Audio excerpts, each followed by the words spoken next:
Nous nous rendons sur le site bubble.us et nous cliquons sur Start Brainstorming, ce qui fait apparaître donc un espace dans lequel se trouve un objet, un rectangle, que nous pouvons modifier en cliquant dessus. Nous pouvons changer ce qui est écrit. Donc l'idée, c'est de créer différents rectangles avec certains concepts ou certaines idées et de les mettre en relation les uns avec les autres. En cliquant sur cette icône ou en appuyant sur la touche Enter du clavier, nous créons un objet qui est fils du précédent, donc avec une hiérarchie. Et si nous pressons encore la touche Enter, nous créons encore un objet fils du précédent. Donc dans une discussion, par exemple, avec des élèves ou des collègues, nous pouvons comme ça créer différents objets.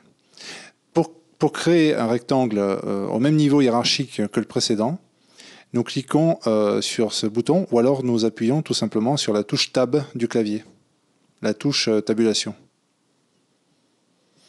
Donc en réalité, au clavier, nous pouvons créer un certain nombre d'objets. Et puis vous voyez qu'avec la souris, nous pouvons les réorganiser les uns par rapport aux autres.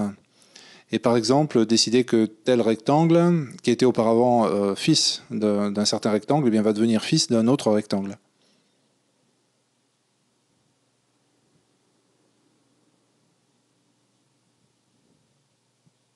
Donc l'idée, c'est qu'il y a une grande souplesse dans l'organisation des objets entre eux, et que cette organisation peut être modifiée à tout moment avec la souris.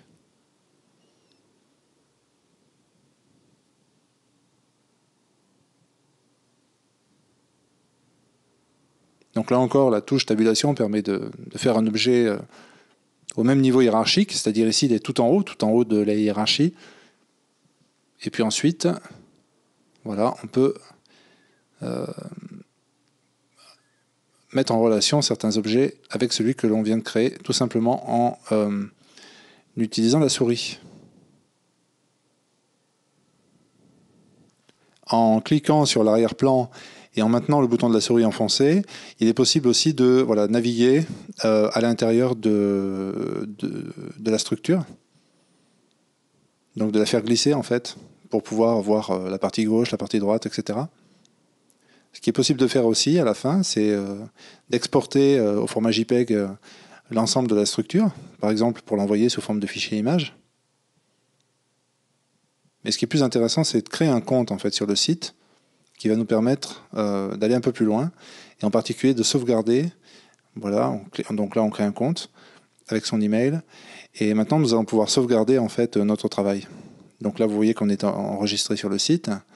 Nous pouvons donc nommer notre travail et en cliquant sur Save, nous le sauvons. Et nous pouvons sauver comme ça un grand nombre de structures que nous retrouverons lorsque nous nous identifierons à nouveau sur le site. Nous pouvons aussi avoir pour une structure donnée un lien en lecture seule. Ce lien, vous pouvez le communiquer à des personnes.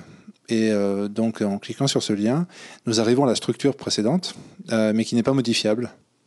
Mais l'utilisateur qui reçoit le lien peut donc quand même l'observer, naviguer sans pouvoir la modifier pour autant.